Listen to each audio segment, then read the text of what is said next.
Esse é o Mãe Terapia, um espaço para você respirar, se ouvir e se reconectar. Aqui você pode ser quem você é. Eu sou Kátia Sanches, psicóloga para mães, e estou muito feliz por você estar aqui comigo. Hoje a gente vai falar sobre maternidade, culpa e exaustão. Sobre como a maternidade transforma até mesmo quem já estava acostumado a cuidar de outras pessoas. Mas antes, eu quero agradecer a patrocinadora do nosso programa, a Sandra Minei. É uma nutricionista com um trabalho muito específico. Vai aparecer o arroba dela aqui, também tem na descrição do nosso episódio. Já acompanha para você conhecer melhor o trabalho dela.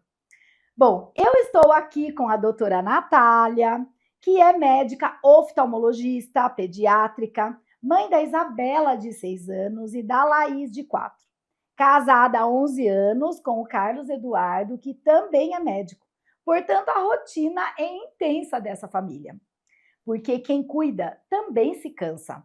E às vezes, até quem está acostumado a cuidar esquece de si. E aí, Natália, conta para nós como foi viver a maternidade longe da família, ou seja, cuidando daquele serzinho que chega, mas sem cuidado, né? Sim. Primeiro eu queria te agradecer pelo convite, é um prazer estar aqui.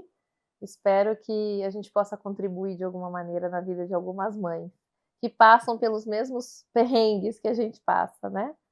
Kátia, não foi fácil e continua não sendo, né. Eu sou natural de Araraquara, eu saí de Araraquara porque não tinha faculdade de medicina lá, fui para São Paulo, fiz minha graduação em São Paulo, minha residência em São Paulo, e vim para Campinas para fazer minha especialização, dentro da oftalmologia, que eu fiz oftalmopediatria, né.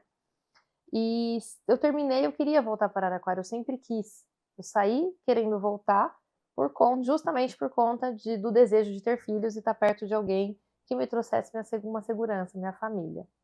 Mas aí vem a vida e bagunça tudo, e a gente tem que mexer as pecinhas ali para conseguir dar conta das novidades, né, das coisas que a vida, que Deus tem preparado para gente. Então não foi fácil, assim, me deu muita insegurança. A minha mãe, graças a Deus, minha mãe e minha sogra são muito presentes, né, na nossa vida, são bem de saúde, então elas conseguem vir sempre. Minha mãe mora em Araraquara, minha sogra mora a 600 quilômetros, mas sempre que a gente precisa, de alguma coisa programada, a gente tem a ajuda delas. E conseguimos, assim, Deus colocou pessoas muito boas na nossa vida, nossa rede de apoio, né, então a babá que me ajudava com as crianças quando elas eram pequenininhas, que também é um dilema, tem um monte de gente que chega na cidade e procura babá, não consegue, às vezes precisa ficar trocando. Então a rede de apoio que eu gostaria de ter tido lá, com a questão da família perto, a gente vai conquistando, né, nós vamos conhecendo, e essas pessoas vão fazendo parte da nossa rotina. Quando é mais urgente, alguma coisa que acontece, assim, em cima da hora, é mais difícil, porque aí não dá tempo de ninguém chegar. Então, a gente tem que rebolar para conseguir dar conta, ele se divide eu, ele, né. O Carlos também, ele acaba me ajudando, tem dia que ele chega um pouco mais cedo em casa, então aí a gente vai tentando equilibrar os pratinhos, mas não é fácil não. Muitas mulheres sentem culpa por pedir ou precisar pedir ajuda, ou mesmo uma dificuldade de pedir ajuda. Mas a maternidade, ela não foi pensada para ser vivida sozinha. A gente precisa considerar e ter sim, né, essa rede de apoio que você conta. Para você, como foi pedir ajuda? Difícil. Na primeira filha, principalmente, bem difícil, porque eu acho que as pessoas veem a mãe não podendo errar, tudo a gente tem que fazer certo o tempo todo, e a gente erra tentando acertar, né, então, só quem é mãe entende, quem não é mãe não entende o que a gente passa, não entende a exaustão. Eu lembro muitas vezes quando minha mãe, no comecinho, né, quando a Isabela principalmente era bebezinha, e eu precisava ir no mercado, por exemplo.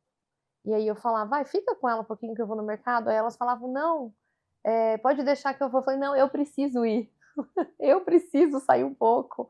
Porque como eu era acostumada, sempre fui acostumada a trabalhar fora, até os assuntos em casa mudam, né? Então, a vida do Carlos continuou. Ele continuou trabalhando, saía para trabalhar, conversava com as outras pessoas e eu ficava em casa, né? Então, parecia que eu estava vivendo, né? Então, aquelas madrugadas solitárias, né? Porque às vezes o bebê só quer a mãe. Então, o pai até tenta ajudar, a avó até tenta ajudar, mas o neném quer a mãe, né?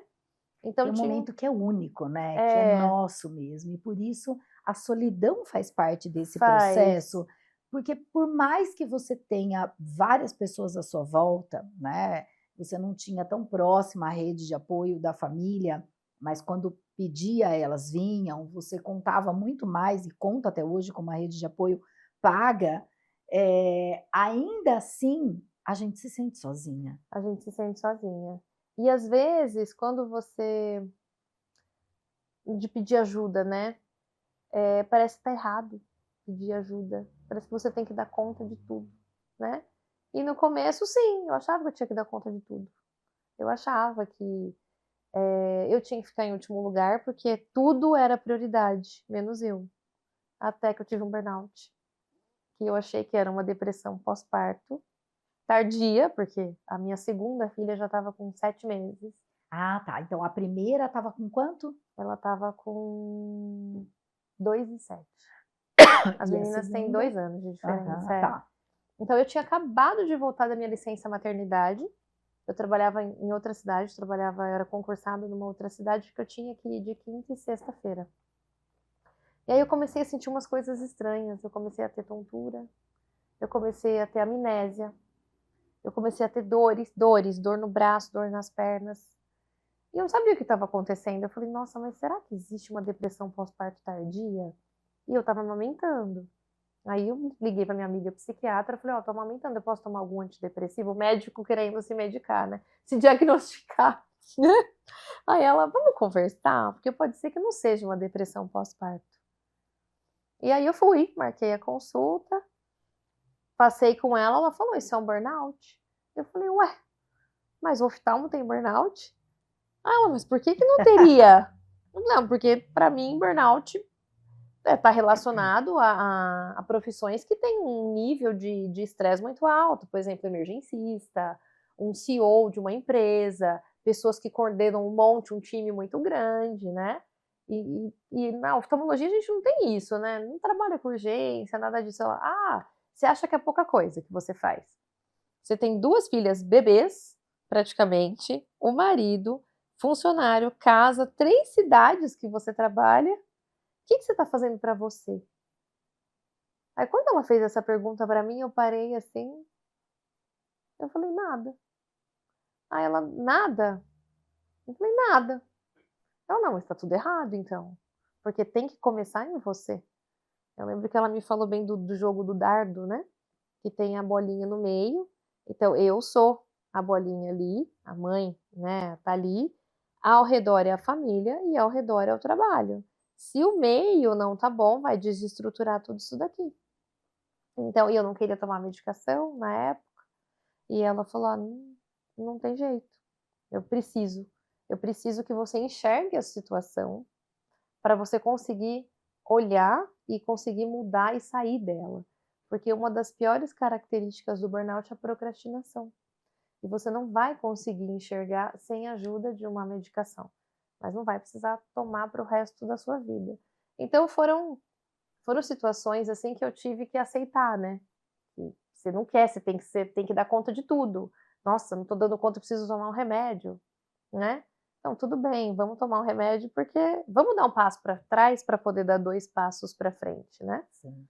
Então, foi ali que começou a minha mudança, né? Que eu Olha, é tão precisei. interessante isso que você está contando, né, você veio para contar a sua história aqui, mas agora acho que faz sentido eu contar um pedacinho da minha. Eu nem sei se você conhece, né, esse trechinho da minha história, porque você já participou do encontro de profissionais Aham. Conecta Day, eu já dei palestra lá, dou, né, todo Conecta Day eu dou uma palestra, mas eu não sei, o ano passado você foi na última edição? Não. Não, Acho que a não. última edição eu contei um pouco mais, mas na anterior que você Uhum. foi, Eu não sei se eu cheguei a contar isso, eu conto no meu livro, né? Toda a minha história.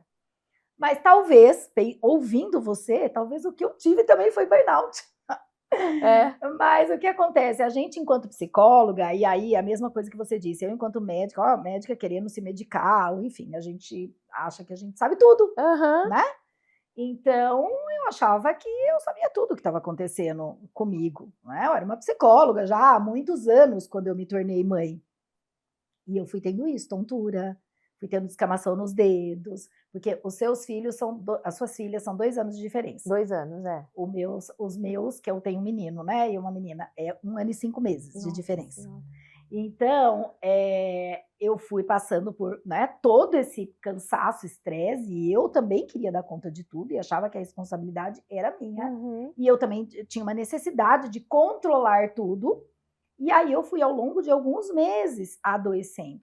Era dores de estômago, era dor de cabeça, era tontura, comecei a ter crise de labirintite, eram várias coisas. E aí até que um dia eu tive uma paralisia facial. Jura? E aí nesse dia eu acordei e dormente do lado, eu falei, o que é isso, né? Liguei para minha mãe ficou desesperada, foi lá, fui pro médico. Aí ela conseguiu uma consulta no otorrino, que era que eu estava acostumada a ir naquele momento. Bom, primeiro eu fui para a emergência. E aí na emergência a médica falou, não é nada, é estresse, deu um diazepam, dormi lá um pouco e fui embora. Depois ela, nesse meio tempo, conseguiu a consulta, eu fui e ele falou, não, isso aí é uma paralisia facial. E aí pediu uma ressonância, né, de urgência e tal, ele suspeitou de isquemia, mas aí na ressonância não deu nada e ele falou, é estresse. Né? Eu não fui no psiquiatra. Psicóloga, né? Eu não queria também, não precisava. Eu me entendo, né, com isso. É aquela questão, eu me entendo com isso. Não precisa ir para o psiquiatra. E aí naquele momento... a gente não deixar ser cuidada, Exato, né? Exatamente. E aí naquele momento ele falou, você precisa descansar. Essa é a questão. E eu também amamentava. Então eu tive que parar de amamentar de uma hora para outra. O meu filho estava com 1 ano e 1 mês. E eu tive que parar porque ele precisou entrar com corticoide. Então, eu não podia mais amamentar ele. E aí foi um caos instalado. Mas foi a primeira vez que os meus filhos dormiram fora de casa, né? Dormiram na casa da minha mãe. E eu, por 2 noites, precisei dormir ali, né? A noite toda. E se sentiu culpada. Claro. Mas aí volta esse movimento. Quer dizer, o que está acontecendo comigo? Eu já fazia terapia, né? Já fazia psicoterapia. Mas não era uma psicóloga especialista em maternidade. Entendi. Mas, de qualquer forma, foi excelente, né? Então, eu fui entendendo todo esse processo dentro do meu processo terapêutico. E não era uma depressão também pós-parto, nada disso, mas era uma exaustão, né? Então, talvez, se eu fosse no psiquiatra, ela iria nomear isso, burnout, né? Como burnout também. Mas é muito, né? Você vê como as características, né? Filhos pertinho, quantidade de demandas. E a gente tem muito medo de julgamento. Sim. Eu acho que no primeiro filho eu senti mais. Na minha primeira filha eu tinha mais medo, sabe? Assim, mais, o que as pessoas vão achar? O que as pessoas vão falar? Eu acho que a mulher sofre muito com isso. A mãe sofre muito com isso. Já na segunda, e também acho que por maturidade também, né? A gente vai ficando mais velho. Eu tentava assim, mas por que tá me incomodando? Né? A opinião dessa pessoa, o que ela adiciona na minha vida? Ela me ajuda em quê? No meio desse caos todo, o que ela me ajuda? Né? Então a gente vai conseguindo, parece que vai conseguindo selecionar mais o que você quer que chegue em você, o que não quer que chegue em você, né? Então, eu fiquei até com medo de fazer uma tomografia de crânio. É mesmo. Eu falei, meu Deus, e se eu tiver com tumor na cabeça com 2 crianças pequenas? Essa é uma questão que é muito comum, né? O medo. A gente começa a ter medo de perder a própria vida. Sim. Você fala, e aí, não vai lembrar de mim? O maior medo da vida era minhas filhas não lembrarem de mim. Acontecer alguma coisa, elas não lembrarem de mim, né? Enquanto são pequenas, né? E aí, quando eu fui, ela falou, não, isso é um burnout, vou precisar passar medicação. Tomei a medicação, acho que uns 6 meses, mais ou menos. E aí, já foi clareando, fui vendo, assim, qual que é a prioridade nesse momento para mim. Então, eu trabalhava em 3 lugares, 3 cidades diferentes. Era em Indaiatuba, Santa Bárbara do Oeste e Jundiaí. Então, eu tinha que ficar na estrada, né? E aí, então, que eu fui começando a ver, não, vamos colocar a primeira coisa, vamos ser um pouco racional, deixa eu fazer as contas, deixa eu ver o que que eu ganho e o que que eu gasto. Porque às vezes você acha que está ganhando, mas você não põe o que você gasta, Sim. né? De combustível, de pedágio, tal, tal. Aí eu fui começando a fazer escolhas. Não, eu preciso estar mais perto de casa. Então, quanto menos fora, quanto mais em Indaiatuba, menos em outras cidades, melhor, mais fácil, né? E aí que eu comecei a mudar. Então, comecei a fazer mais atividade física, eu fui para terapia, eu mudei a alimentação, comecei a ir mais no salão. Se cuidar, né? Sim, Começou a se cuidar. olhar para mim de novo, né? Uhum. E eu lembro que nos primeiros meses da Isabela, o meu marido chegava em casa, ele comentava as coisas do dia, assim, né? Ah, e aí, como é que foi seu dia? A gente sentava, até hoje, graças a Deus, tem o hábito de sentar junto para jantar, a gente faz questão. Como é que foi seu dia? Ele contava um monte de coisa que ele fez, tal. E o seu? Aí eu, o mais do mesmo, né? A fralda, mamou, dormiu, a mesma coisa. Então, a mudança, ela é muito maior na vida da mulher do que do homem, né? É muito maior, assim. Então, o pessoal fala, mas o pai também muda. Tá, eu acho que muda bem menos, né?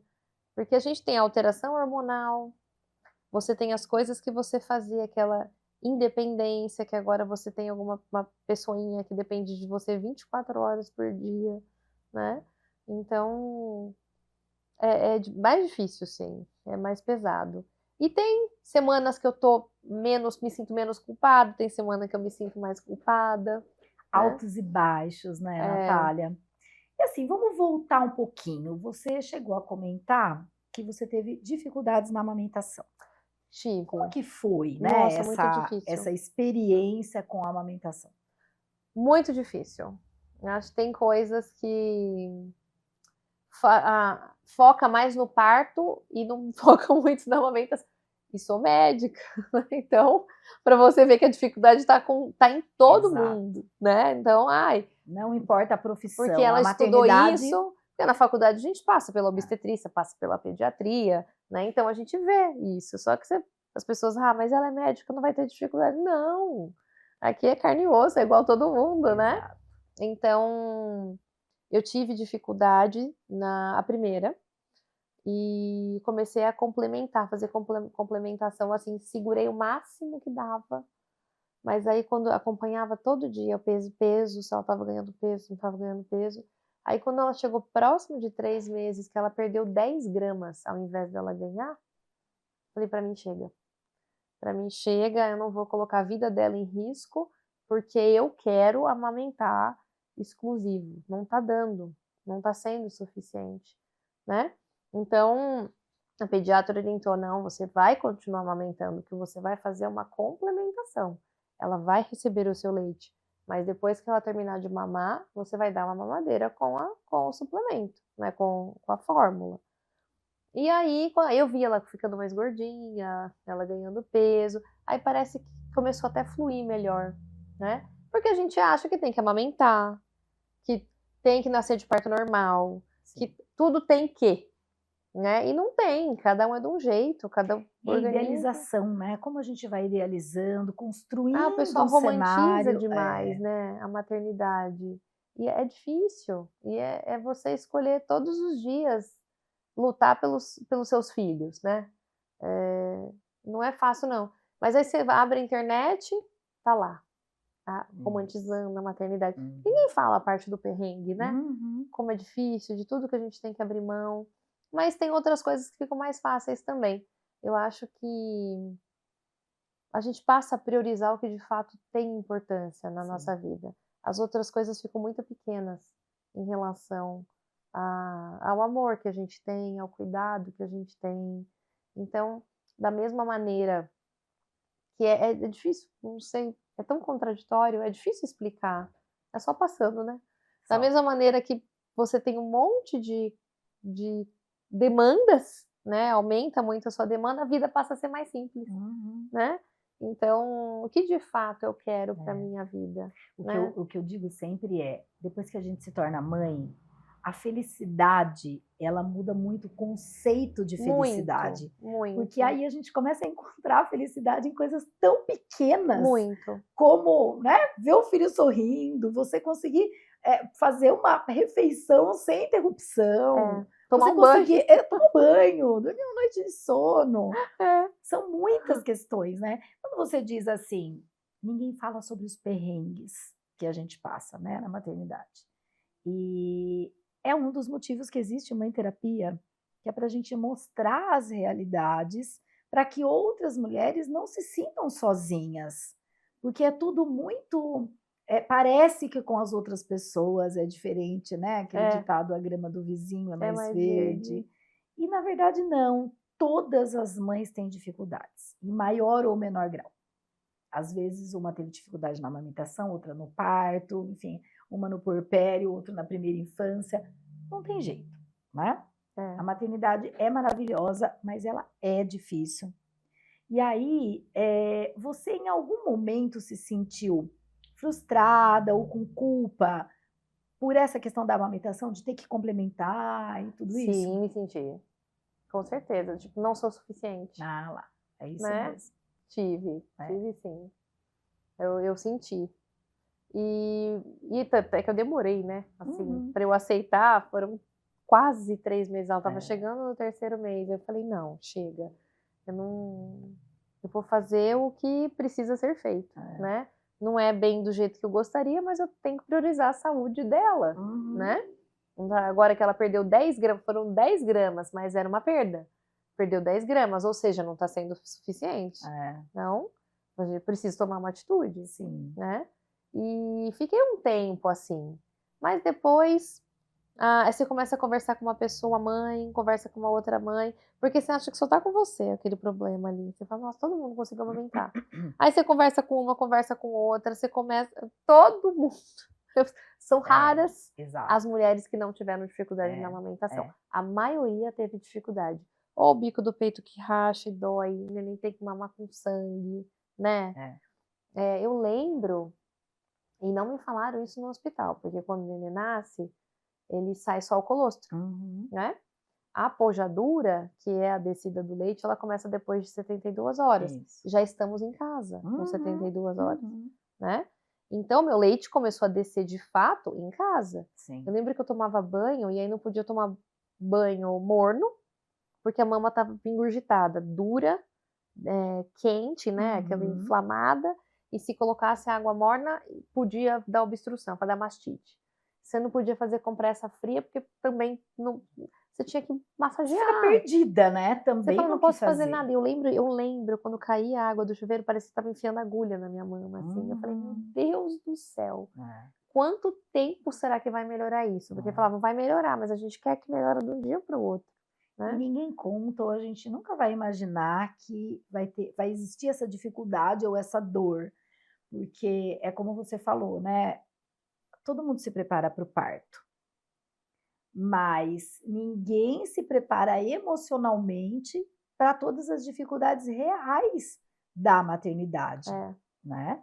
E aí gera-se todas essas questões, essas dificuldades que a gente vai carregando ao longo, às vezes, de meses, né, Natália? É bem difícil. Mas eu tentava, assim, sempre tentar enxergar situações pelo copo mais cheio, né? Então eu tentava, assim, quando eu me pegava de madrugada, assim, com dor, lá acordada, tal, e eu via que eu ia reclamar de alguma coisa, aí eu falava, mas eu não posso reclamar. Minha filha nunca precisou ir para um pronto-socorro. Minha filha, graças a Deus, nasceu perfeita. Não precisou fazer nenhuma cirurgia. E as mães das crianças que tem toda essa... Sim. Que tem que ir no médico toda semana, tem que levar, tem que fazer sei lá quantas cirurgias. Então aí eu tentava focar nas coisas boas. Isso. Para eu, tipo, não, eu não posso reclamar, né? Esse é um exercício bem importante, porque sim, a gente passa pelas dificuldades, tem ali, né, as coisas boas e ruins acontecendo o tempo todo. Mas se a tendência da gente é focar nas dificuldades, nas dores, porque elas nos prendem. Mas esse exercício de, peraí, eu tenho que olhar para o que de bom está acontecendo aqui, torna a maternidade menos pesada. Eu ia É, dizer mais leve, mas é eu acho que é difícil, né? menos pesado. Menos pesada É. naquele momento. Então, é o que eu ajudo as mães que estão vivendo o puerpério aqui no consultório também a olhar. Vamos lá, tem muita coisa difícil É. acontecendo e sim, a gente precisa validar essas emoções da mãe, porque isso é real, que às vezes a gente acha que, bom, né, é só comigo, o E tem problema muita sou alteração eu. hormonal também, É, né, é difícil a gente conseguir exato. controlar, Então né. a gente tem que validar essas emoções, porque isso vem de algum lugar também, né? Além da questão hormonal, porque eu costumo dizer, na gestação as pessoas falam muito sobre os hormônios, porque a mulher tá irritada, ai, são os hormônios, ela tá triste, ai, são os hormônios. Mas a gente não pode colocar tudo na conta dos hormônios, porque todas as mulheres, aqueles hormônios estão agindo. E por que que umas ficam muito tristes e outras não? Por É. que umas sentem, né, mais raiva, nervosa, outras não? Então, não dá para pôr tudo na conta. A questão está muito mais na nossa estrutura psíquica e na nossa história de vida. O quanto mexe com o relacionamento com a nossa mãe, com o nosso pai, com tudo aquilo que a gente teve ou não teve, É. né?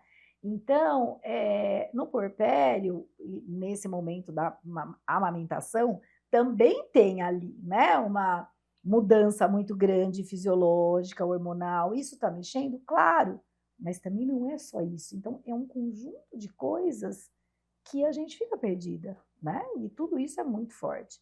E a gente precisa dessa preparação para entender melhor isso, porque quando você sabe que você vai passar por tudo isso, você já olha e já encara isso diferente. Você fala, isso aqui eu já sabia, não tô louca.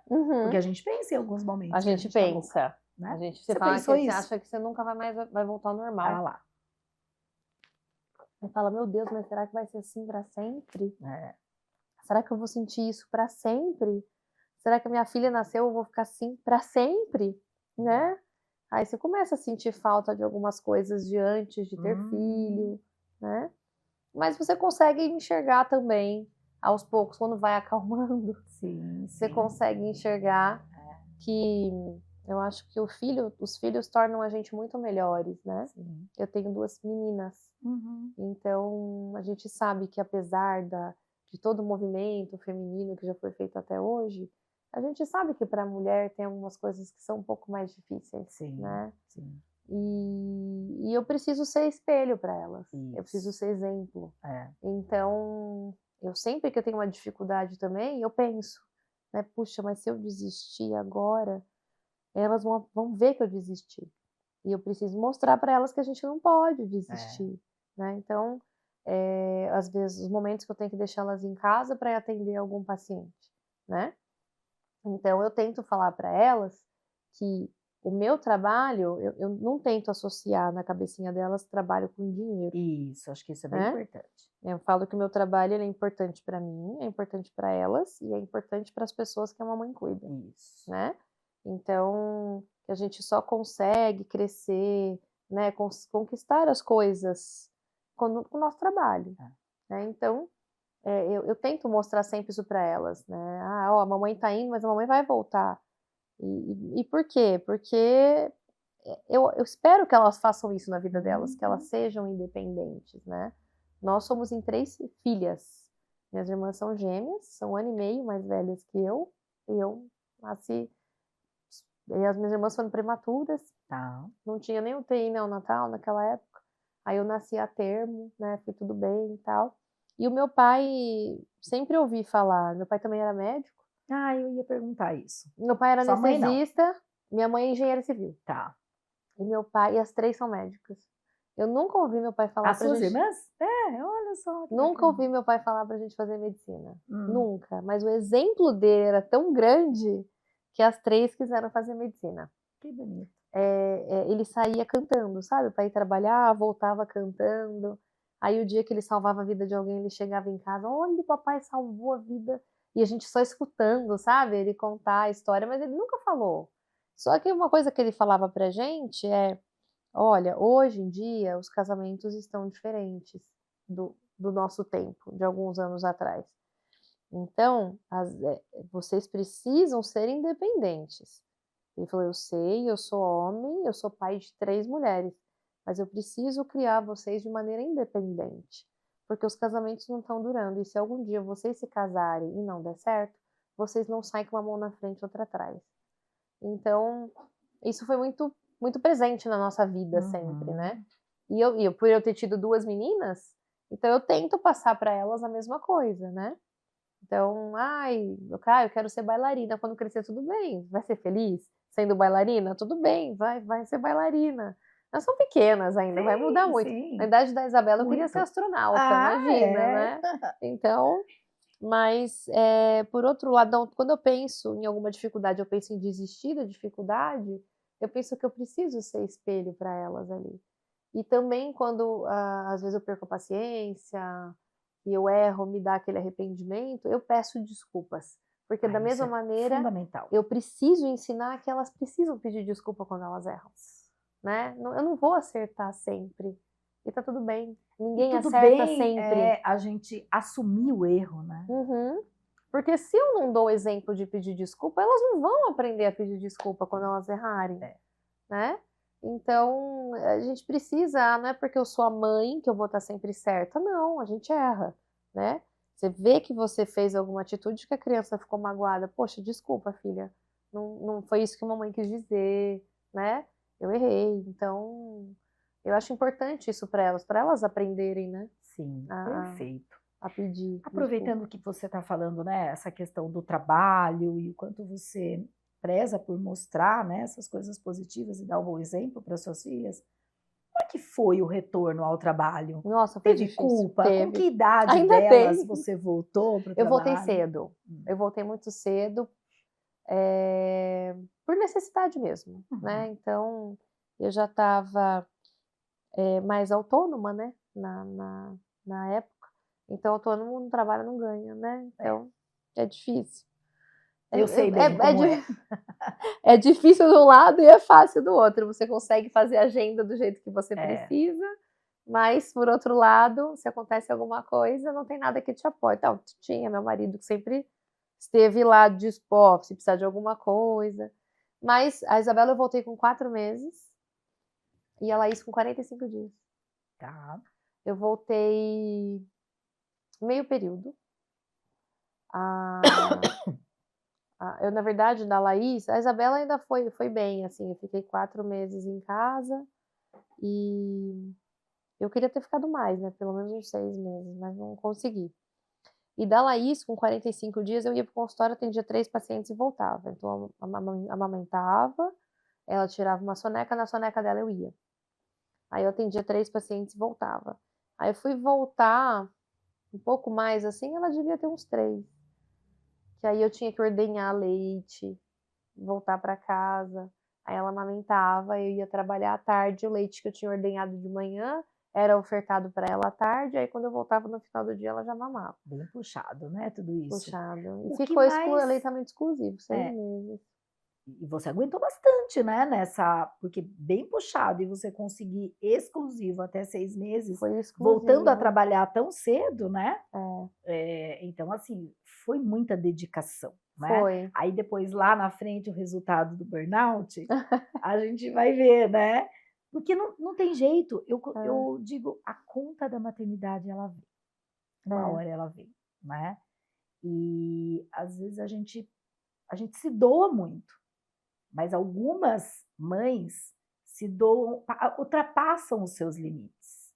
Que foi o que aconteceu com a gente. Né? Exatamente. Quando a gente fala sobre essa dificuldade. E eu acho que o recado para as outras mães é observar mais isso. Né? Não deixa chegar nesse limite. Porque a conta, o custo é alto, né? E assim, quando eu precisei voltar, assim, me doeu o coração. Mas eu sempre tentava quem estava pior que eu, né? Assim, numa situação mais difícil que eu. As mães solo, por exemplo, que precisam colocar na creche com 4 meses porque não tem ninguém e precisa trabalhar porque aquela criança não vai ter comida, não vai ter leite, ou cuida de 3, 4 filhos sozinha. Eu falei, gente, não é possível. Tem tantas mães que dão conta, eu não vou dar conta de uma voltando a trabalhar, né? Eu falei, não, esse vai ser meu combustível. Tem tantas mães numa situação mais difícil, né? A minha situação que tá mais confortável tem uma só, quando eu conseguir uma pessoa de confiança para ficar, qualquer coisa ela coloca no carro, leva para mim no consultório, né, então eu consigo voltar. Então foi difícil, mas depois acho que foi mais difícil, assim, o primeiro mês, aí depois que eu vi que estava dando certo, aí eu fui acalmando, né, foi o coração foi ficando mais em paz, né. Mas com o tempo, o tempo passa muito rápido, né, e às vezes a gente olha para trás e fala: "Nossa, eu tô perdendo tanta coisa". Sim. E aí então foi que foi mais ou menos nessa época, um pouco é porque as mudanças que eu tive que fazer, elas não aconteceram em meses, né. Porque não Claro. dá, não são mudanças que a gente consegue fazer. Você tem que mudar uma coisa, ver como é que vai ficar. Aí a partir daquele sair de um lugar que eu trabalhava, não, tá bom, agora vamos ver como é que vai ficar. Ah, ainda tá bom? Tá bom agora? Ou ainda tá pegando a questão tempo? Não, ainda tá pegando a questão tempo. Ah, tá bom, mas as contas estão chegando. Tá. Se eu sair desse lugar, como que eu vou conseguir repor isso daqui, né? Ah, então eu preciso aumentar aqui. Aí você tem que ver se tem sala disponível para você fazer mais atendimento, né. Você tem que ver as pendências que você tem no lugar que você tem saindo, que você está saindo. Ah, tem lista, tem fila de paciente? Tem fila, ah, então tem que zerar a fila primeiro, fazer a cirurgia de todo mundo, dar alta para todo mundo. Então não é uma coisa que você consegue fazer em um mês, né. Mas, eu fui percebendo que conforme parece que quando a criança vai crescendo, ela vai precisando, vai exigindo mais, né. Então começa a ter as tarefas de escola, a criança começa a questionar: "Mas, nossa, mas já tá de noite, você chegou de noite em casa, mamãe". E aquelas coisas vai Aí essa machucando a pergunta gente. veio uma culpa, né? Aí vem Tá a culpa. faltando. Aí você começa, aí você fala: "Opa, tem alguma coisa que eu preciso rever". Mas parece que as decisões vão ficando mais fáceis de serem tomadas também, porque vai ficando muito claro o que você precisa. Então eu quero ficar perto delas. Então, eu amo o que eu faço? Eu amo o que eu faço, eu não deixaria de fazer o que eu faço. Eu tenho muito prazer em trabalhar com o que eu trabalho, né. Mas eu tenho limites e eu preciso respeitar meus limites. Então meu limite: "Ah, mas o paciente só pode vir em tal horário". Antes eu cedia para todo mundo, cedia para todo mundo: "Não, tá bom". Então deixava de ficar com elas para atender quem podia tal horário. Aí eu aprendi na terapia, tá, quando você vai no médico, quando você vai no médico, alguém abre sessão? Ou você tem que marcar na agenda do médico? Não, tem que marcar na agenda do médico. Você não fecha a sua agenda para você poder ir no médico? Fecho minha agenda. E por que que as pessoas não podem se organizar para poder passar em consulta? Verdade, faz sentido isso, né. Então, a gente vai aprendendo a colocar mais limites, né, para você para poder estar mais com elas, para ter uma vida mais saudável, né, uma Sim. vida mais, mais em família, né, porque senão fica só É. consultório. Muito interessante isso que você está dizendo, que é só com o tempo mesmo que a gente aprende. Comigo também foi assim. Eu precisei entender que, ok, se as pessoas querem o atendimento comigo, elas também precisam fazer um esforço Uhum, para se organizar. E não eu mexer sim. em toda a minha vida para conseguir Mas no atender começo você não aquela mexia pessoa. toda a sua vida? Sim, eu atendia até tarde, eu saía É, do consultório tarde. E chegou no momento, eu falei: não quero atender mais à noite. é, Meu último horário é 5 horas da tarde hoje. é. Não atendo mais à noite, né. Às vezes alguma exceção ali, tipo 5h30, né, 6 horas, quando é uma situação esporádica, Uhum, mas horário fixo, porque diferente, né, da consulta com o médico, a terapia toda semana, não coloco mais, né. Já faz é. alguns anos que eu entendi isso e deu tudo certo. E pra você entender que você precisava colocar um limite também não foi rápido, né? Não, foram É, anos, né, nesse foram anos, processo. é. É difícil a gente entender isso, né. Uhum. E vem a culpa, Sim, né. sim. A gente e vem a culpa: "Nossa, mas aí eu tô deixando o meu lado profissional pra eu poder ser mãe", É. né. Então, eu falo que de todos os pratinhos que a gente tem que equilibrar, Eu prefiro ser 60%, 70% em cada um, do que ser 40% em um, 60% em outro. Exato. Então, eu não vou ser 100% em nenhum. É. E ninguém é 100%, né? É impossível ser 100% em todos. É. Quem fala que é, eu falo... Tá faltando muito em algum lugar. Exatamente. Eu falo, não dá pra gente ser, não, a conta não fecha. O tempo que a gente tem e as coisas que a gente tem que fazer, não dá pra gente ser 100% em tudo. É. E nem é saudável ser 100% em uma coisa e não ser na outra. Exato. Né? É. Então, mas é muito terapia. Muito para chegar nisso, né? Agora, é assim, muitas mulheres, e nós também, vivemos esse momento muito divididas. Porque quando a gente está no trabalho, a gente fica pensando nos filhos. Uhum. E quando a gente está com os filhos, a gente fica pensando no que a gente deixou pendente. Né? Então, essa questão de entender que a gente não vai ser 100% em nada, né? Quer dizer, em tudo, nunca. E se você tiver 100%, como você está dizendo, em uma coisa, algo está errado, eu digo para as mães, ok, se nessa semana o trabalho está te exigindo muito, o que você faz? Conversa com os filhos, olha, filhas, né? Essa semana a mamãe vai precisar se dedicar mais ali ao trabalho, porque é isso, enfim.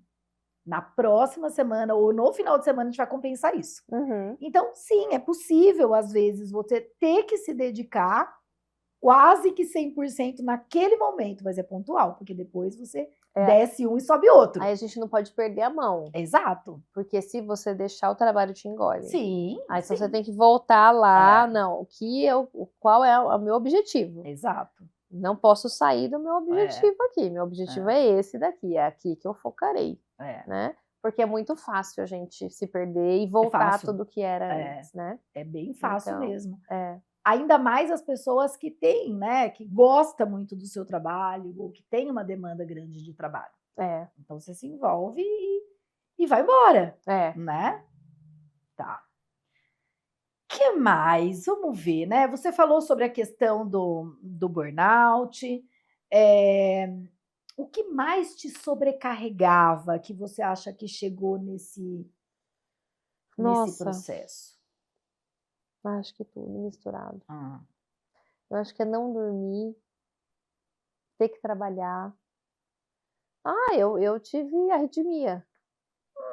Porque eu não dormia, extrasístoles, né? Eu comecei a ter arritmia. E aí, porque a Laís, ela acordava 4, 5 vezes à noite. E eu tinha que trabalhar no dia seguinte. Eu tomava muito café. Eu tomava de 7 a 8 cafés por dia. Eu fui parar no cardiologista, ele falou, mas por que você toma tanto café? Eu falei, porque eu não durmo.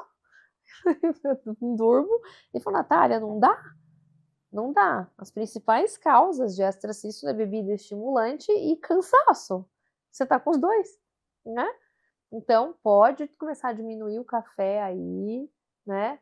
Tentar descansar. Aí, quando começou a refletir meu físico, aí eu comecei a ficar bem preocupada. Eu colocava as meninas para dormir à noite, sentava no sofá com o Carlos e eu chorava. Aí eu falei, não sei porque eu tô chorando, não tô entendendo. Eu não sei o que tá acontecendo comigo. Eu tinha dores nos braços e nas pernas, como se alguém estivesse me puxando para baixo, assim. Dores musculares, dores físicas. Eu falei, não, tá acontecendo alguma coisa, eu não sou assim. Aí foi aí que eu fui pedir ajuda. Então a gente acha que o burnout é só a cabeça cheia? A gente manifesta sintomas físicos do burnout, né? Então é tontura, dor muscular, amnésia, palpitação, né? Então a gente acha que tá tudo bem. Não, o seu corpo tá falando, não tá. Olha bem. Você trouxe um ponto bem importante. A gente muitas vezes vai funcionando no automático. Isso. É o intelectual, é o racional que tá ali, né? Levando a situação, que comigo foi assim. Só que o corpo, a nossa mente, ela mente, mas o corpo não mente. Então o corpo mostra pra gente claramente o que está acontecendo. Ele dá sinais. Você não ouve, ele grita. Se você ainda assim não ouve, aí ele te paralisa. É né? verdade. Ele te para porque você precisa olhar para o Uhum. que está acontecendo com você. É um pedido de É um socorro, pedido de socorro. né? É, é um E, pedido de e aí foi socorro. isso, né? O Foi isso. burnout, a depressão, uma crise de É, ansiedade, qualquer adoecimento que uma mãe tem nesse período está comunicando muito que alguma coisa não está legal, é, é verdade. né? É bem pesado, mas hoje eu sei os sinais, né, então quando eu acho que eu vou ter alguma coisa parecida, eu falo: "Opa, vou dar um passinho para trás". É, era isso que eu ia perguntar, quer dizer, o que mudou depois Ah, disso? mudou muita coisa, Hum, mudou muita coisa, eu trabalhava numa outra clínica, aí por conta de toda esse remanejamento de agenda, eu fui para outra clínica, que aí eu tenho a sala, né, e eu posso fazer meus horários, então eu não dependo de outras pessoas, só eu atendo no consultório. Então quando você trabalha em outros lugares que tem as outras pessoas, você depende muito de quando tem agenda, quando não tem agenda, que sala que tem e tal. Então eu tive coragem de montar um consultório, que não era algo que passava pela minha cabeça tão cedo, né. Aí então mudei de consultório, eu tenho horários mais reduzidos, eu passei a atender e outra coisa, depois que eu me tornei mãe, como eu atendo 90% da minha rotina é criança, né, atendimento de criança. E já era o atendimento de criança antes de você ser mãe? já era, Tá. já era. Só que a minha percepção era totalmente diferente antes de ser mãe e depois de ser mãe. Então, eh, é uma consulta mais demorada, né, porque enquanto você atende uma criança, dá para atender 3 adultos, 2, 3 adultos. Então é uma consulta que exige mais, você tem que ter uma interação com aquela criança, com o bebê, com a criança muito maior, porque eles não entendem, eles têm medo, então você tem que ganhar aquela criança de algum jeito, para depois você poder fazer o atendimento, né. E isso exige da gente emocionalmente também. Então, eu voltei quando eu fiz a licença, quando eu tive a licença maternidade, eu atender as crianças do jeito que eu estava atendendo começou a me incomodar. Porque às vezes eu ia para casa, eu falava: "Poxa, eu devia ter falado aquilo para aquela mãe". E eu não falei, ou alguma mãe que está meio assustada com algum diagnóstico, alguma coisa. E antes de ser mãe, parece que a gente não se coloca no lugar do outro, não coloca no lugar, Sim. e você só fala a informação e não consegue entender como essa informação chega na mãe, É porque é né. uma vivência que quer dizer, é uma experiência que é só vivendo. Só vivendo. Então eu prescrevo óculos de graus muito altos, né, então eu não tinha como simplesmente dar uma prescrição de óculos de 7 graus e falar: "Olha mãe, tem que fazer o óculos, ele vai voltar com o óculos para eu ver se ficou bom". Ela quer saber por quê. De onde veio isso? Como que isso vai evoluir? O porquê que tem que usar? Porque as mães acham que as crianças, mesmo as crianças que usam óculos, que elas enxergam bem, porque às vezes elas enxergam bem de um olho e não enxergam de outro. Então, na cabeça delas, eu nunca percebi que o meu filho precisava de óculos. Elas se sentem culpadas que elas nunca perceberam. Aí eu falo: "Mas você não tinha como perceber, porque ele enxerga bem de um olho, ele não enxerga bem do outro, ele enxerga bem de um e não do outro. Com os 2 olhos abertos, ele não consegue perceber a diferença". Então esse acolhimento, eu não tinha muita noção disso, do quanto que a notícia que eu dava, a informação que eu dava, podia afetar aquela mãe. Impactava, né, É. aquela mãe. Então aí aquele atendimento rápido começou a me incomodar. Eu falei: "Não, mas eu consigo fazer melhor que isso. Eu consigo entregar uma consulta melhor. Que tipo de consulta eu gostaria que minhas filhas recebessem?". E aí que eu comecei a fazer mais mudanças. Então hoje eu atendo um paciente por hora. Tenho a minha agenda, hoje eu consigo ter um período, uma tarde com as minhas filhas, que eu pego mais cedo na escola e fico com elas. Então eu consegui mudar bastante coisa, assim. Faço atividade física todos os dias, faço de manhã. "Ah, mas você está perdendo horário no consultório, você podia estar no consultório, ao invés de estar fazendo atividade física". Eu prefiro sacrificar horário no consultório do que sacrificar horário com as minhas filhas no final do dia. Perfeito. Então, eu encaixo enquanto elas estão na escola, né. Então se tem alguém que tem que perder, que seja eu, não elas. Então, não tem problema, eu vou começar 1 hora depois, mas eu preciso fazer atividade física para minha cabeça. Não é muito para o corpo, lógico, o corpo precisa. Falo Não é que estética, né? É qualidade de vida e qualidade de vida disposição é para você elas. começar a construir músculo, que a gente está começando a envelhecer. A gente começa a envelhecer aos poucos, você não vai envelhecer de uma vez. Então eu preciso começar a construir músculo, preparar meu corpo para o que vem pela frente. Então, vou ter que sacrificar algum horário para fazer isso. Vou ter que sacrificar. Que seja o meu, não seja o delas. Então, eu estou começando um pouquinho mais tarde no consultório para eu poder fazer atividade física, mas tento chegar em casa no mesmo horário para eu não sacrificar meu horário com elas, que antes eu não conseguia fazer, né? Então, eu estou conseguindo colocar mais limites. Olha, eu só consigo atender até esse horário. Mais do que isso eu não consigo. Ou, se for alguma urgência, corpo estranho no olho, dor, alguma coisa, me pergunta, vê se eu consigo encaixar em algum lugar da agenda. É uma situação pontual. Exatamente. Então, assim, isso eu consegui mudar bastante. E, principalmente, entender a preocupação das mães.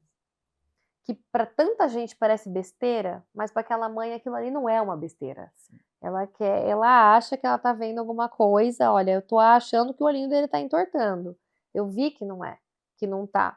Mas eu preciso explicar para ela por que que ela acha que aquele olho tá entortando. Entendeu? Porque senão ela não vai ficar satisfeita com aquilo ali, aquele negócio vai continuar na cabeça dela, ela vai achar que ela tá comendo bola. Então hoje eu tenho tempo para poder explicar, para poder acolher. Ah, vai precisar usar óculos ou vai precisar de uma cirurgia no olho. Eu tenho que explicar o porquê que precisa. Então hoje eu tenho tempo. Então hoje eu tenho o tipo de atendimento que eu gostaria de ter mesmo, né? Mas foram 3 anos para eu chegar nisso, né? E é muito interessante, né? É importante ouvir isso, porque a maternidade ela ensina muito sobre o amor, mas ela também ensina muito sobre limites. Sim. E você aprendeu a colocar limites em você, no seu trabalho, para que você pudesse oferecer o seu melhor para as suas filhas, para que você pudesse ser uma mãe melhor e, consequentemente, uma profissional melhor, né? E quando você fala dessa profissional, né, dessa médica que melhorou muito o seu próprio trabalho, a partir da sua experiência, né, na maternidade, a gente vê que quando a gente aprende a olhar para a mãe, a gente aprende a cuidar melhor de si e do outro. Com certeza. Né? Que bacana. Isso é muito legal, porque o benefício, né, vem para os nossos pacientes, né? Tanto, né, os pequenininhos quanto as próprias mães que estão ali e se sentem muito mais. Se elas estão ali, porque às vezes a gente escuta de outros colegas, é besteira. Besteira pra gente. Sim. Pra gente é besteira, porque a gente vê isso todos os dias. Para uma mãe de primeira viagem, isso não é uma besteira, né? Se ela tá ali pedindo ajuda, é porque ela precisa de ajuda. Exato. Ela não vai tirar uma criança, um bebê, da casa dela, colocar no meio de um monte de criança com gripe numa sala de espera por bobeira. Sim. Ela tá ali, se ela tá ali é porque ela tem dúvida, porque ela precisa de ajuda, né? Então não tem coisa boba, não existe, né? Que antes, às vezes eu deixo algumas coisas, eu falava, não precisa se preocupar com isso, né? Isso é tão pouco, uma coisa tão pouco para mim, mas para aquela mãe às vezes não, né? Sim. Então isso a maternidade me mudou bastante também. Eu sempre tento falar, mas qual que é a sua preocupação? O que você vê? O que te preocupa, né? Então, e antes de ser mãe eu não tinha essa visão, essa percepção, assim. O que você diria para uma mãe cansada que está tentando equilibrar tudo?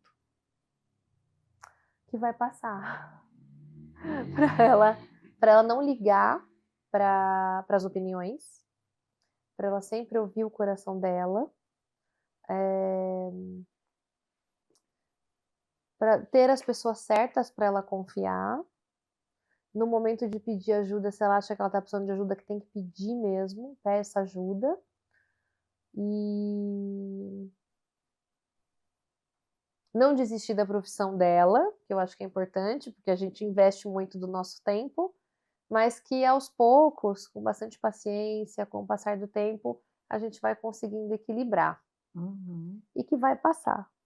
Porque tudo a gente ouvia, vai passar. E passa mesmo. Só que o vai passar, foi mais fácil para mim na segunda filha, porque acho que eu já tinha passado por tudo da primeira. Na segunda eu falei, mas vai passar mesmo, porque já passou na outra, então já... o segundo filho é mais fácil Sim, sim. que o primeiro. Vamos né? lá para o baralho terapêutico, né? Vamos ver que recadinho que tem Vamos. aqui, ou reflexões. Passado. Vamos dar uma olhadinha aí no Pode passado. embaralhar Pode aqui. embaralhar, deixa a sua energia Passado. aí, escolhe uma Deixa eu ver. cartinha. Vamos ver.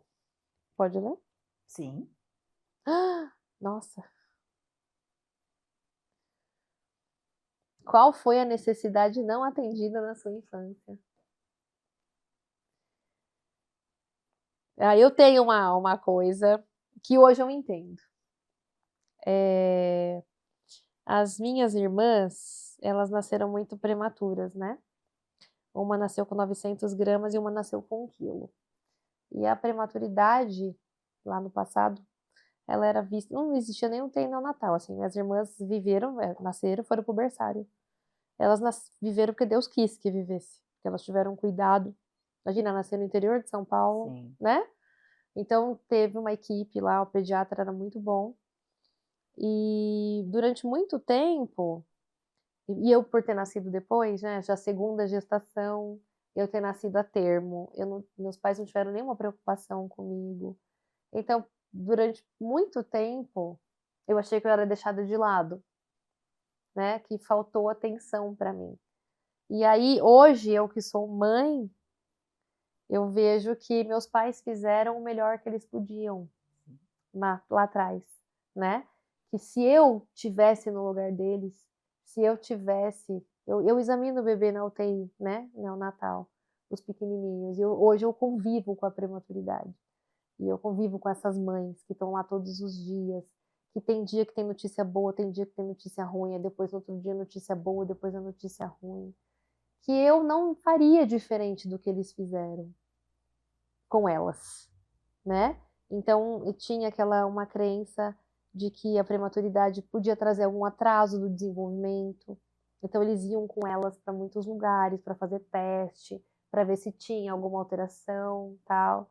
E eu, como nasci normal, assim, não tive nenhuma preocupação, não tinha isso, né? Então, hoje eu vejo que o que eu achava que não era atendido, uma necessidade que não era atendida na infância, eu não teria feito diferente do que eles fizeram, né? Então, eles deram o melhor que eles puderam, acho que davam graças a Deus que eu nasci bem, que eles não têm que fazer nenhuma correria, nada, mas foi uma coisa que me machucou muito, assim, por muito tempo. Que já trabalhei muito em terapia, inclusive. Perfeito. Vamos para o presente. Pro presente. Vamos lá. Como você se sente ao olhar para quem você é hoje? Eu sinto orgulho. Eu olho para trás e vejo que eu venci, né? Eu fui forte. Superou seus desafios. Superei. Que eu achava que era impossível, eu achava que nunca ia conseguir chegar num equilíbrio.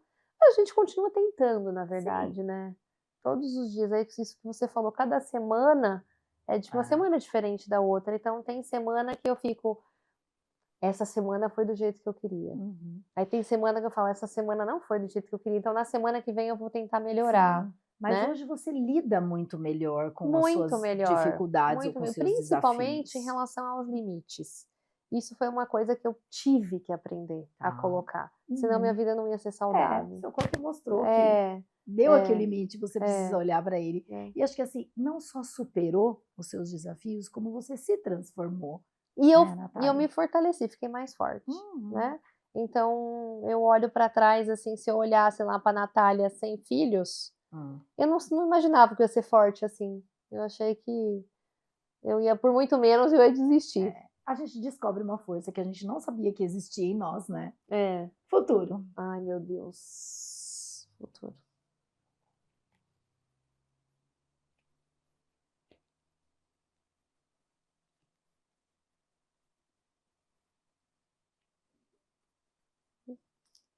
Ó, essas cartas estão marcadas. Você já pensou em quem deseja se tornar no futuro? Qual projeto de vida você tem e que ainda não tirou da gaveta? O que você poderia fazer para torná-lo possível? Existe um projeto aí? Olha, tem uma coisa que ficou pendente para mim, mas assim, mais de realização pessoal. Eu queria fazer um mestrado e um doutorado, Tá, então ainda tá na gaveta, não é o momento ainda. sim. Antes de engravidar, né, da Isabela, eu pensava muito nisso. Falei: "Ah, eu vou deixar para engravidar depois, porque eu quero fazer o meu mestrado, quero fazer meu doutorado, aí eu estou pronta". Mas eu já estava com 33, eu falei: "Eu não posso esperar". Sim. Eu trabalho com muitas crianças especiais e a gente vê, né, as complicações da idade. Eu falei: "Não, isso não dá para esperar". Mas o mestrado e doutorado eu consigo. Dá para esperar, a gente tem a vida toda. Quantas pessoas não fazem mestrado Sim. depois de uma E idade? com certeza vai ser muito melhor hoje do que seria lá atrás. Ah, com certeza. Hoje você tem muito mais consciência de qual é a questão que você quer trabalhar, É, o que tem a ver, porque eu vejo que mestrado e doutorado tem que ter tudo a ver sim, com a nossa até você pra história de você ter vida, dados, né, pra exatamente, com aquilo que você você faz. Que é, bacana, é tudo na é. hora certa. Eu acho que é isso, assim, do consultório, eu acho que hoje eu tenho o que eu gostaria, né, que é um pouco mais de flexibilidade e um tempo de atendimento maior. É muito difícil você encontrar um oftalmo que tenha 1 hora de consulta, que Sim. possa fazer isso. Uhum. Então, é uma coisa que eu tinha, que eu desejava, então isso eu não isso e do consultório eu acho que não mudaria nada por enquanto. Mas uma coisa, uma pendência que eu tenho é isso, essa parte da Bacana. mais acadêmica. Bom, daqui uns anos vem muita coisa aí pela É, frente, né. a cada semana Vai muda, vir né. e aí Às muitos vezes vão conhecimentos. aparecendo outras coisas, Aham. né. Sim, sim. Enfim, quero te agradecer por Eu que estar agradeço aqui, pelo por ter convite. compartilhado, né, essa história tão bonita Obrigada. de superação mesmo, de transformação, né. E hoje ouvir, né, você dizer, a médica que você é hoje, o acolhimento que você dá para essas mães, para essas crianças, realmente é muito raro, né, a gente encontrar um médico assim. Gente, tá vendo? Precisamos de uma oftalmologista pediátrica, é a doutora Obrigada, Natália. Kátia. E assim, tem muita gente que, graças a Deus eu não sou assim, mas tem muita gente que olha para as pedras, né, para os Hum, obstáculos, com raiva, né, com nossa, foi muito sofrido. Eu agradeço por cada obstáculo que eu tive, uhum, uhum, porque sem esses obstáculos eu não teria me tornado quem eu me tornei e não me perfeito. tornarei quem eu quero me tornar. Uhum, Então, eu abraço todos os problemas que que bom. passaram por mim, que eu acho que faz parte da vida, Sim, sim, né. Então eu tenho que olhar, foi por conta deles que eu consegui dar um passo para frente. sim. E terão muitos outros ainda que eu vou ter que passar por cima para poder dar mais um passo. E é assim, A eu gratidão torna a nossa vida é, melhor. com certeza. Eu não me arrependo de nada, assim, eu queria no comecinho ter ficado um pouco mais com as meninas, mas era o que eu podia fazer, Isso. era o que dava. Uhum, Então eu tento colocar isso na minha cabeça, eu fiz o que eu pude dentro uhum, da minha realidade, e é isso que eu falo para algumas mães que estão no uhum. mesmo dilema também, quando vão para o consultório. Eu falo: "Você está fazendo o que está ao seu alcance, Sim. né. Você é a melhor mãe que o seu filho pode ter", né, Uhum. ele nunca vai ter dúvida Adoro disso, essa frase. né. Então, não sente culpa É, não, que a gente faz isso o que está dentro mesmo. do nosso alcance, né. Parabéns, Obrigada, parabéns por essa obrigada pelo convite. transformação, pela mulher e pela médica que você se tornou. Obrigada, obrigada, Obrigada. Kátia. Bom, encerrando, né, gente, mais um encontro aqui do Mãe Terapia. O que que eu quero deixar para vocês de mensagem? A maternidade transforma a mulher, mas ela não deveria consumir completamente quem ela é. Veja a história da doutora Natália e um pouquinho da minha, que eu compartilhei aqui também, né, a nossa transformação e onde é que ultrapassar os nossos limites, né, levou a gente. E quando a mãe aprende a se cuidar, toda a família sente. Tudo fica melhor. Aqui você pode ser quem você é e você merece cuidado. Até o próximo Mãe Terapia. Agora me conta, deu vontade de fazer terapia, não foi? Obrigada por dividir esse momento comigo. Lembre-se, aqui você não está sozinha.